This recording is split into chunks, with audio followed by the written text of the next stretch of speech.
सगळं वेळापत्रक जाहीर झालेलं आहे, मात्र यामध्ये सर्वांचं लक्ष असणार आहे मुंबईकडे आणि मुंबई पालिकेच्या निवडणुकीत तिरंगी सामना पाहायला मिळणार आहे। मुंबईत महायुती विरुद्ध ठाकरे विरुद्ध काँग्रेस असा तिरंगी सामना होणार आहे। काँग्रेसनं स्वबळावर निवडणूक लढण्याची घोषणा केली आहे आणि त्यामुळे नम्रता आपल्याला आठवत असेल वर्षा गायकवाडांच्या म्हणण्यानंतर सुद्धा राष्ट्रवादीचे शरद पवार प्रयत्न करत होते, काँग्रेसचे वडेट्टीवार सुद्धा म्हणत होते की भाजप इतर पक्षांनी एकत्र यायला हवं, तरी सुद्धा काँग्रेसने ठरवलेलं आहे की ते राज ठाकरेंसोबत जाणार नाही।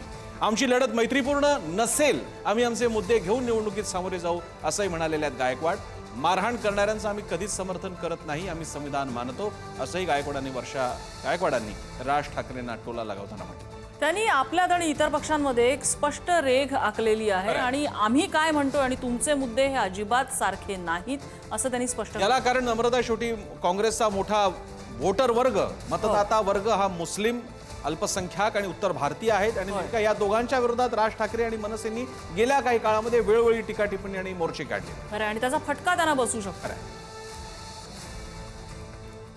4 महिन्यापूर्वी संजय राऊतजींनी सांगितलं की आम्ही सेपरेट इलेक्शन लढणार होतो आणि शेवटी कार्यकर्त्यांचं इलेक्शन आहे। जेव्हा आमच्या पक्षाची मीटिंग झाली तेव्हा कार्यकर्त्यांनी नेत्यांनी हे मत मांडलं की काँग्रेस पक्षाने आणि मागील काळामध्ये सुद्धा आम्ही जे ते कॉर्पोरेशनचं इलेक्शन एकटंच लढलो होतं, त्यामुळे सगळ्यांचं म्हणणं असं झालं की आपण हे जे आहे ते इलेक्शनला एकटं गेलं पाहिजे आणि प्रत्येक पक्षाच्या कार्यकर्त्याचं म्हणणं असतं की पक्षाने त्या ठिकाणी जे आहे ते मला संधी दिली गेली पाहिजे।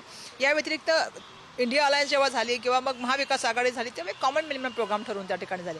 आमची अपेक्षा हीच आहे की देशाचं संविधानाला धरून धागा घेऊन गेले पाहिजे।